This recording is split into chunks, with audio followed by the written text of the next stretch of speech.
Have you ever felt like you're in a weird in-between season limbo? Like technically the winter is over, the spring is here on the calendar, but maybe your weather where you live is not reflecting that, or maybe inside you're kind of feeling a little bit off. I completely understand, and here's the good news. You do not need a massive reset to shake things up. Literally just a few small daily shifts can make a drastic change in your life. Today I'm sharing the habits that I am implementing this spring that are helping me to feel better, energized, motivated, and just like myself again. Let's get into them right away. I used to wake up in the morning feeling sluggish and still half asleep, but as soon as I open my windows to get that fresh, crisp air in, everything around changes. You get the fresh air going, you're feeling better. It's like a whole reset for your environment that you didn't really have to do much for it. I know it sounds very cliche and you probably heard it a million times, but are you actually opening your windows first thing in the morning? Probably not. So make sure you start with that habit. Fresh air resets the energy in your space and wakes you up naturally. It's a win-win situation. Even on the days when it's cold, and it is still cold where I live, it's minus 15 right now, and we got a fresh load of snow, about 5 or 6 centimeters, which is beautiful for March 14th. But whatever happens almost every year. Sometimes we even get snow in May. Sometimes we even get snow in June, so lucky us. But anyway, make sure that you open the windows even when it's cold, even for 5 or 10 minutes. You're not gonna freeze to death, you're gonna be fine. If you have plants in your room, just move them somewhere safe. Trust me, just start with a small shift like opening your windows first thing in the morning. Make sure that you start your morning with a glass of warm water. I know you probably heard it a million times as well, but are you actually doing it? Are you actually committing to it? I've been doing it for probably over 15 years, and I notice a drastic change in how I feel if I don't stick with that habit. So make sure that before you grab your coffee or your matcha or whatever morning drink of choice you have, make yourself a glass of warm water just to get your digestion going, just to wake you up from inside out. It could also be a little grounding moment just to check in with yourself before the day gets too busy. I used to think that in order for movement to be good for you and actually count, it has to be an hour-long intense workout or some kind of crazy run outside. But then I realized that even if you wake up in the morning and just stretch a little bit or move your body, or if you feel like it, you can also turn on your favorite song and maybe dance a little bit. But it also helps you to wake up your body, to get the blood moving, to shake things up a little bit, and also sets the tone for your day. One trick that works for me that I actually implemented after reading the book Atomic Habits is I have my yoga mat nearby as soon as I wake up, so it's a constant reminder. All I need to do is just unroll my yoga mat and just do a couple stretches in my pajamas. Something about making my mornings slow and intentional, especially on the weekend, kind of gives me an opportunity to have this idea that I have control in my life, especially on the days when things are super busy and hectic, and when I know that I won't have time for myself as much. I always make sure that I wake up a little bit earlier and have, some extra time to get my morning routine going, do some skincare, make my breakfast, actually romanticize the whole process. I recently got some aha vinyls, so I will turn on those and I will listen to them as I make my matcha and make my breakfast, and then I will light up a candle and actually enjoy fully this whole experience. I will also read my book, so make sure that you take advantage of that. I'm not asking you to do it on your weekdays when you have to rush to work and do a million things, but even if you do it just once a week, you will have something to look forward to, and it will be a good start of your day as well.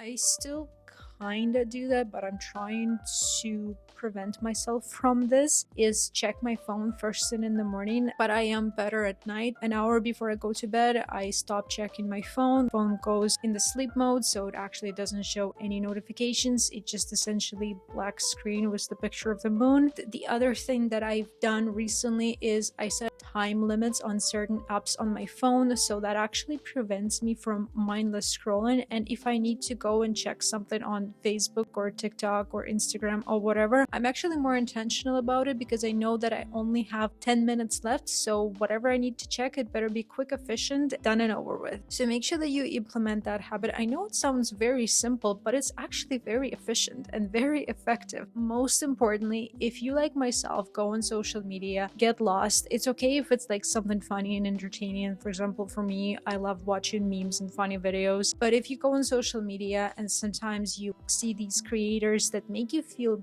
bad about yourself, yeah, okay, I can say that there is something that is being triggered in me and I need to deal with it. Yes, sure, of course. But if you're constantly doing that and you're not really either reflecting on it, it's still making you worse. You need to detach and you need to withdraw yourself from that environment, and that's when the time limits come into play, because you will be, again, as I said, more intentional about it, and it will prevent you from mindless scrolling and essentially about feeling worse about yourself. Other people's content and lives shouldn't make you feel bad about yourself. That's kind of like the bottom line here.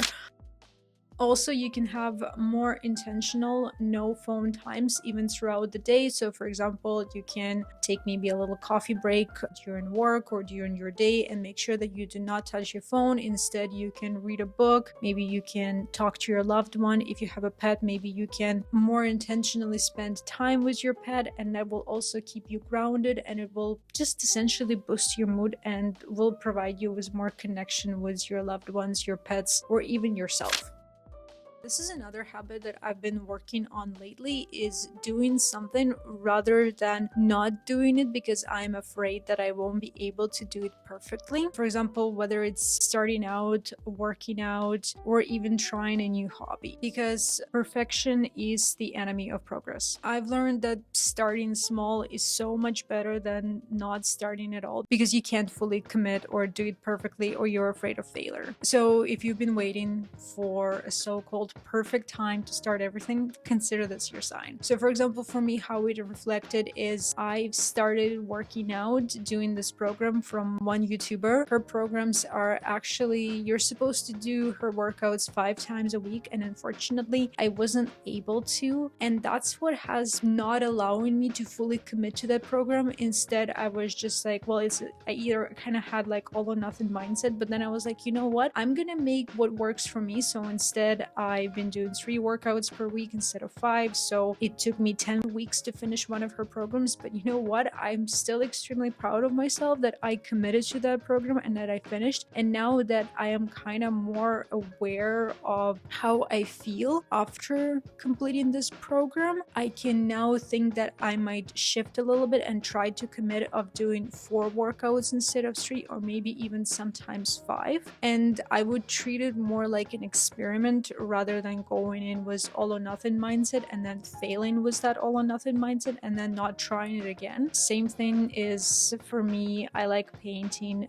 but I haven't painted in a very long time. So right now, instead of trying to be perfect at it, I kind of have a little bit of like a downtime habit that I take my iPad and I have this like Procreate app that I downloaded years ago and I haven't really used. And now I just kind of paint for like 5 or 10 minutes, just whatever, just for the sake of developing that habit of painting again and being okay with it not looking the way I thought should look, or it looks like childish or unprofessional or whatever. It's just a habit for me to start doing something and essentially developing the skills. There's actually been this experiment that has been done where a teacher asks students to take one picture, and it has to be a perfect picture, and submit that, but they only have to take one picture, and then ask another group of students where they had to take 100 of pictures. And all those students who took 100 pictures, they had progressed. Their pictures got better, opposed to the students that only had to take one picture. That's a little bit of a crumb of information for you to keep doing, even if you think that it's not perfect, because practice is what makes things better, not perfect. Perfect is very,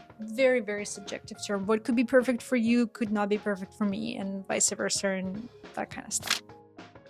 Make sure that you journal every day. And if you think of journaling as this whole ritual where you need to get candle going, you need a special notebook. No, not really. Sometimes I even journal on my phone, especially if something has been bothering me or triggering me. I just open up my journal app and I just type things down that are bugging me. And it makes such a big difference opposed to me wait until I get home and get my journal and start writing in it and all that kind of stuff. So if you that kind of person like me who wants things to be perfect a certain way, be flexible, be adaptable, and just try to journal when it suits you and works for you. As long as you're going to be journaling and actually writing things down, that is all that matters. It doesn't have to be a full page, you don't have to have any aha moments or whatever. A simple act of starting is essentially enough here. If you're new to journaling, I have a full YouTube video made up on how to journal, and if you're a little bit more experienced, you can also use some journal prompts this spring. For example, it could be something like, what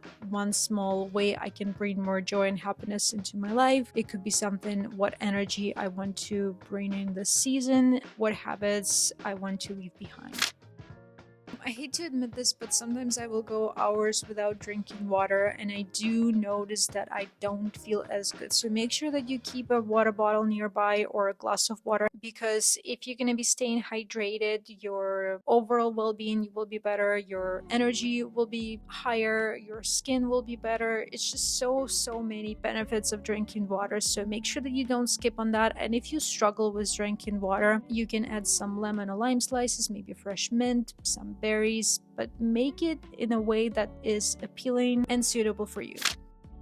One of the biggest shifts that I made is actually focusing on how my routine makes me feel, not how productive it is. It's not always about checking things off on your to-do list, no matter how enjoyable it can feel. Trust me, I am a big list writer. Checking things off of my to-do list just brings me so much satisfaction and joy. I'm even sometimes to the point that if I did something but it wasn't on my to-do list, I would specifically write it down just so I can check it off and make my list look long. But at the end of the day, if you feel drained and exhausted, that is not good. A good routine, it's essentially about creating a rhythm that makes life more easier, intentional, and enjoyable. So whether we're talking about your morning routine, your routine at work, or your wind down routine, make sure that you ask yourself a question. Is this actually supporting me? Is this actually supporting the life that I want to live? Or am I doing it just because I should be doing it? This small mindset shift can literally change everything. So these are the habits that I've been focusing on this spring. Really nothing crazy, more of intentional and small shifts that I'm making. If any of these resonated with you, or if there's any that you're trying today or this week, please let me know in the comment section down below. And if you have a habit or a thing that you've done recently that has changed your life, please make sure that you share that as well. This community is all about supporting each other and helping each other to build the lives that we want and that we dream of. And as always, thanks so much for watching this video. I really appreciate your time, and